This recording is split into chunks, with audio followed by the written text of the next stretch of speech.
नमस्कार दोस्तों, स्वागत है आप लोगों का हमारे चैनल मैथ्स मेकर में। तो जैसा कि आप लोगों को पता है, डेली हम लोग प्रीवियस ईयर क्वेश्चन करते हैं। ठीक है, डेली हमारा प्रीवियस ईयर क्वेश्चन रहता है और सभी क्वेश्चन हमारा एसएससी और रेलवे में पूछा गया प्रश्न रहता है। ठीक है, एसएससी और रेलवे का प्रीवियस ईयर क्वेश्चन रहता है। ये भी क्वेश्चन देखिए हमारा रेलवे जूनियर इंजीनियर में पूछा गया प्रश्न है और ऐसा आप लोगों को बहुत सारा क्वेश्चन करवा चुके हैं। अगर आप लोग नहीं देखे हैं तो वीडियो जाके जरूर देखा करें, बहुत ही बेहतरीन क्वेश्चन रहता है। ठीक है, सेलेक्टेड क्वेश्चन रहता है। ये भी क्वेश्चन देखिए हमारा एसएससी 10+2 एसएससी सीएचएसएल में पूछा गया प्रश्न है। ठीक है, अभाज्य गुणनखंडों की संख्या आप लोग को बताएंगे किस प्रकार से हम लोग अभाज्य गुणनखंड निकाल सकते हैं। जब क्वेश्चन इस प्रकार से दिया है तो अभाज्य गुणनखंडों की संख्या किस प्रकार से निकालते हैं। ये भी क्वेश्चन देखिए हमारा एलपी में पूछा गया प्रश्न है। ठीक है, और ये हमारा चौथा क्वेश्चन है, ये भी हमारा 10+2 में पूछा गया प्रश्न है। तो सभी क्वेश्चन को करने वाले हैं, वीडियो क्लास तक बने रहिएगा। कहीं भी किसी प्रकार का कोई भी दिक्कत हो किसी भी क्वेश्चन में तो कमेंट करके पूछ सकते हैं। ये आपका अपना चैनल है मैथ्स मेकर। तो चलिए हम लोग पहला क्वेश्चन से स्टार्ट करते हैं। तो देखिएगा हमारा पहला क्वेश्चन क्या है, x-1/x का मान 3 दिया हुआ है, तो x⁴ + 1/x⁴ का मान पूछ रहा है। ठीक है, दिया हुआ क्या है, x - 1/x बराबर 3 दिया हुआ है। x - 1/x का जो मान दिया है वो 3 दिया हुआ है। ठीक है, कितना दिया हुआ है, 3 दिया हुआ है। तो हमसे पूछा जा रहा है x⁴ + 1/x⁴ का मान क्या होगा। ठीक है, इसका मान क्या करना है, हम लोग को निकालना है। तो देखिए यहाँ से हम लोग पहले स्क्वायर पे चलते हैं, स्क्वायर पे चाक उसके बाद हम लोग पावर 4 पे निकाल लेंगे, पावर 4 का भी निकाल लेंगे। अब देखिए अगर स्क्वायर पे चलना चाहे तो कैसे निकालेंगे। अगर हम लोग यहाँ से स्क्वायर पे चलते हैं, ठीक है, यहाँ से हम लोग स्क्वायर पे जाते तो क्या निकालेंगे, पहले x² + 1/x² का मान निकालेंगे कि x² + 1/x² क्या होता है। अगर वो निकालेंगे, इसका मान मानिए अगर p दिया हुआ है और इसका जो फॉर्मूला होता है p² और 2 होता है। यहाँ पे प्लस देंगे कि माइनस देंगे, अगर दोनों जगह अलग प्लस और माइनस का चिन्ह हो तो यहाँ पे हमारा प्लस का चिन्ह होता है। ठीक है, क्या होता है, प्लस का चिन्ह होता है। तो p के जगह जो हमारा दिया है 3 दिया है, तो क्या करेंगे, 3 का स्क्वायर लिखेंगे। तो 3 का स्क्वायर + 2, 3 × 3 = 9, 2 = 11, कितना होता है 11। स्क्वायर का जो मान निकल गया वो हमारा 11 निकल गया, कितना 11। फिर से अगर इसका स्क्वायर निकालते हैं तो x² तो निकल ही चुका है, फिर से इसका स्क्वायर करेंगे अब + 1/x², x² का स्क्वायर, अरे यार x² का स्क्वायर + 1/x²। तो फिर से हम लोग इसका स्क्वायर करेंगे। तो चलिए मैं यहाँ पे इसी चीज़ को फिर से लिखना है ना, यहाँ पे लिखना है तो यहाँ पे हम लोग x² + 1/x²। ठीक है, अब चलिए इसको हम लोग सॉल्व कर लेते हैं। अब देखिए यहाँ भी वही फार्मूला का यूज कर लेंगे, बस एक चीज़ का अंतर होगा कि दोनों जगह प्लस का चिन्ह है तो बीच में जो यहाँ पे दिए थे प्लस, यहाँ पे माइनस होगा, क्या हो जाएगा माइनस। तो 11 का स्क्वायर -2, 11 का स्क्वायर होता है 121 - 2, 121 में से 2 घटाएंगे तो 119, तो 119 हमारा जिस चौथा ऑप्शन में है तो चौथा ऑप्शन हमारा बिल्कुल करेक्ट आंसर हो जाएगा। कौन सा ऑप्शन, चौथा ऑप्शन। उम्मीद करते हैं दोस्तों समझ में आ गया होगा। कहीं भी किसी प्रकार का कोई भी दिक्कत हो किसी भी क्वेश्चन में कमेंट करके पूछ सकते हैं। ये आपका अपना चैनल है मैथ्स मेकर। अगर अच्छा लग रहा है, क्वेश्चन समझ में आ रहा है तो अपने सभी दोस्तों के साथ इस वीडियो को ज़्यादा से ज़्यादा शेयर करें। अगर आप लोग चैनल पर नए हैं तो हमारे चैनल मैथ्स मेकर को सब्सक्राइब कर लें। देखिएगा अगला क्वेश्चन, क्वेश्चन नंबर 2 है। इसमें हमको अभाज्य गुणनखंडों की संख्या पता करना है। ठीक, दिया हुआ क्वेश्चन जो है इसमें अभाज्य गुणनखंडों की संख्या, तो किस प्रकार से अभाज्य गुणनखंडों की संख्या निकालते हैं चलिए आप लोगों को हम बताते हैं। जो भी दिया हुआ है पावर, उसको पहले कोशिश करें कि अभाज्य संख्या में कन्वर्ट करें, मतलब उस संख्या के बेस को। ठीक, जैसे यहाँ पे क्या है 4 में हमारा क्या है, ठीक है, तो 4 है ना, तो ये तो अभाज्य संख्या नहीं है, इसको भी अभाज्य संख्या में पहले कन्वर्ट करेंगे। तो इसको तो हम लिख सकते हैं क्या चीज़, 4 पे पावर 10 है, तो 4 को हम क्या लिख सकते हैं, 4 को लिख सकते हैं 2 का स्क्वायर। ठीक है, ये हम 4 को लिखे, और फिर अगर आप पावर 10 है तो 10 तो होगा ही होगा। ठीक है, गुना ये 7 पे पावर 3 है तो रहेगा ही 7 पे पावर 3, गुना ये 16 पे 16 है ना, 16 को क्या लिख सकते हैं, 16 को लिख सकते हैं 2 दूना 4 दूना 8, 2 पे पावर 4, क्या लिख सकते हैं, 16 को लिख सकते हैं 2 पे पावर 4। ठीक है, 16 को लिख सकते हैं 2 पे पावर 4, एक पे पावर 2 पहले से है एकरा पे पावर 2 पहले से तो पावर 2 दे देंगे। गुना 11 है तो 11 है गुना, अब यहाँ पे क्या है 2 पे पावर क्या है 10 पे पावर 2 है, तो 10 को क्या लिख सकते हैं 2 गुना 5, 10 को लिख सकते हैं 2 गुना 5। अब पावर 2 था तो हम लोग क्या करते हैं दोनों को पावर 2 कर देते हैं, तब देखिए 10 पे पावर 2 भी हमारा हो गया। इस प्रकार से हम लोग को पहले इसको अभाज्य संख्या में कन्वर्ट कर लेते हैं, इसका जो बेस था उसको अभाज्य संख्या में कन्वर्ट कर लिए, ठीक है। अब इसको हम लोग क्या करते हैं जो पावर, इसको 2 पे पावर कितना हो जाएगा ये हम लिखेंगे, तो 2 पे पावर 20 हो जाएगा। कितना देखिए 2 पे पावर 20 ऐजा है, यहाँ हो जाएगा 2 पे पावर 4 दूना 8, पावर पे पावर गुना हो जाता है, तो यहाँ हो जाएगा 2 पे पावर 20, यहाँ 2 पे पावर 8 और यहाँ 2 पे पावर 2, कितना हो गया 20 8 28 2 30, तो कितना हो गया 2 पे पावर 30, तो यहाँ पे हमारा आ गया 2 पे पावर 30, ठीक है। 2 पे पावर 30 पावर 30 हो गया तो 2 पे पावर 30, ठीक है। अब गुना 7 पे पावर कितना है 3 है तो 7 पे पावर 3, गुना 11 है तो गुना 11 गुना 5 पे पावर 2, 5 पावर 2 जो था वो हम लोग इस प्रकार से लिख लिए। अब देखिए सभी हमारा अभाज्य संख्या बन गया, 2 अभाज्य संख्या है, 7 अभाज्य संख्या है, 11 अभाज्य संख्या है, 5 अभाज्य संख्या है, सारा बन गया। अब इसके पावर को हम लोग जोड़ लेंगे, उतना ही हमारा अभाज्य गुणनखंडों की संख्या होगा।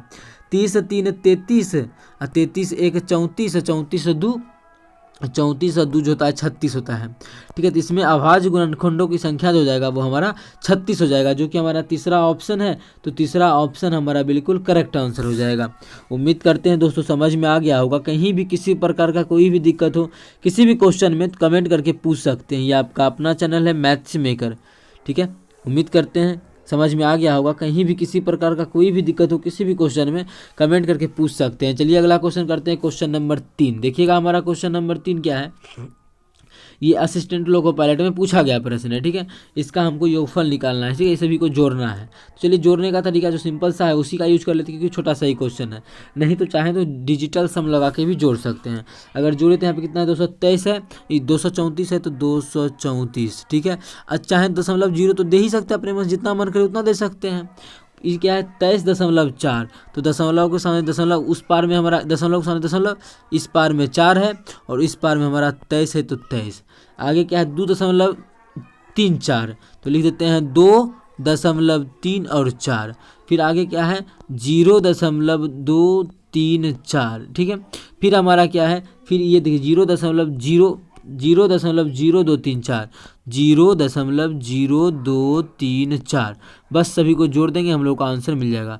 4 4 3 7, 4 3 7, 4 3 7 2 9, 4 3 7 2 9, यहाँ भी होगा दशमलव, 4 3 7 2 9, 3 2 5 और 2 का 2, कितना का 259 99 74, 259 9974।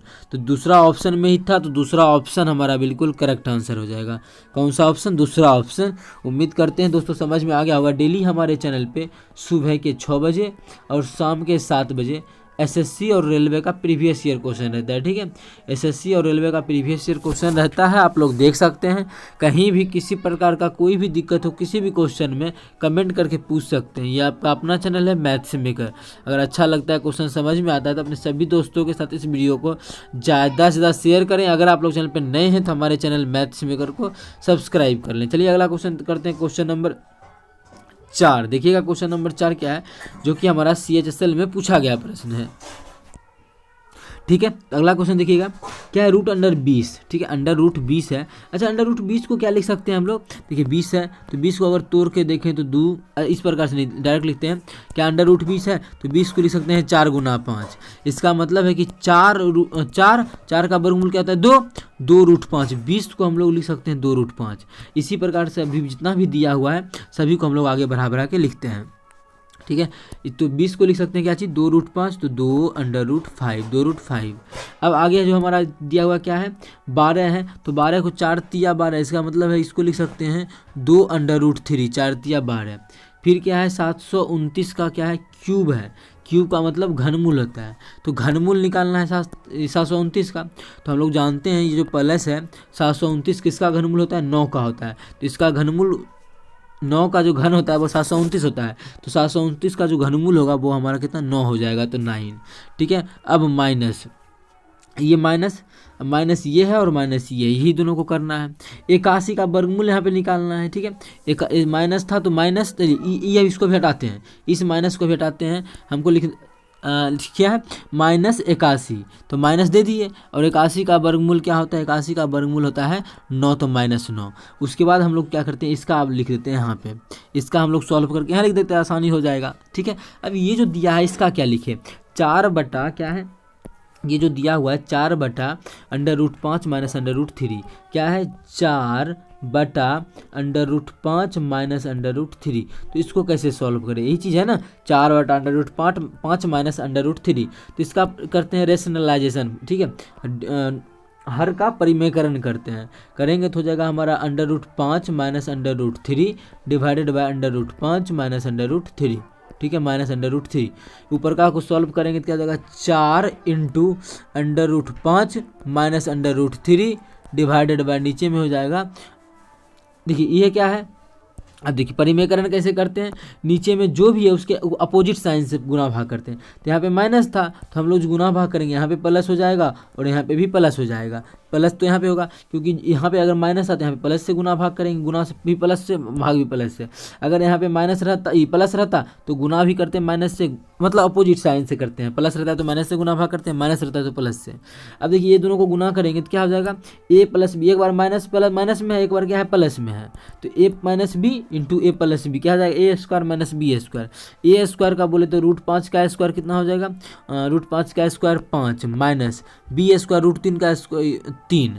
ठीक है, इसको घटाएं, इसके जगह लिखेंगे तो 2 लिख सकते हैं, फिर काटेंगे 2 दूना 4, इसको करेंगे तो क्या आ जाएगा 2√5 माइनस क्या हो जाएगा, ये प्लस हो जाएगा ना, अब प्लस 2√3। इस पूरे को सॉल्व किए तो आ गया 2√5 प्लस 2√3, 2√5 और 2√3। चलिए उस पार में हम इसको लिख लेते हैं। ठीक है, तो अभी क्या करते हैं, इस 9 को अभी हटा ही लेते हैं। चलिए पूरा को लिखते, कितना आ गया इसका मान, इसके जगह पे उतना लिख लेते हैं। तो इसको हम थोड़ा सा कर लेते हैं छोटा, और अभी इसके जगह पे क्या लिखेंगे, पहले माइनस का चिन्ह है तो माइनस का चिन्ह है तो माइनस दे दिए, इंटू अभी इसके जगह पे क्या लिखेंगे, जो भी इसका मान हुआ है उस मान को हम यहाँ पे छाप लेते हैं, 2√5 और 2√3, 2√5 और 2√3। चलिए हम लोग यहाँ पे लिख लेते हैं इसका, पहले बस इसको कर लेते हैं पतला, 2√5 और 2√3 यहाँ पे लिख लिए। अब ब्रैकेट को बंद करना है, बंद, माइनस इसका वर्गमूल कितना होता है, 81 का वर्गमूल तो 9 होता है तो 9 लिख दिए, बस प्लस 9 से माइनस 9 तो यहाँ ही कट जाएगा। तो क्या हो गया 2√5 प्लस 2√3। ठीक है, यहाँ पे है 2√5 2√3 प्लस में लिख दिए, उधर क्या है हमारा, ये दोनों माइनस में हो जाएगा क्योंकि ये जो माइनस जाएगा अंदर माइनस में दोनों में हो जाएगा, तो माइनस 2√5 माइनस 2√3, 2√3 से 2√3 खत्म, 2√5 से 2√5 खत्म, तो आंसर जो आएगा 0 आ जाएगा, जो कि हमारा तीसरा ही ऑप्शन में है। तो तीसरा ऑप्शन हमारा बिल्कुल करेक्ट आंसर हो जाएगा। कौन सा ऑप्शन, तीसरा ऑप्शन। उम्मीद करते हैं दोस्तों समझ में आ गया होगा। कहीं भी किसी प्रकार का कोई भी दिक्कत हो किसी भी क्वेश्चन में कमेंट करके पूछ सकते हैं। ये आपका अपना चैनल है मैथ्स मेकर। अगर अच्छा लग रहा है, क्वेश्चन समझ में आ रहा है तो अपने सभी दोस्तों के साथ इस वीडियो को ज़्यादा से ज़्यादा शेयर करें। अगर आप लोग चैनल पर नए हैं तो हमारे चैनल मैथ्स मेकर को सब्सक्राइब कर लें। चलिए मिलेंगे नेक्स्ट वीडियो में, थैंक यू।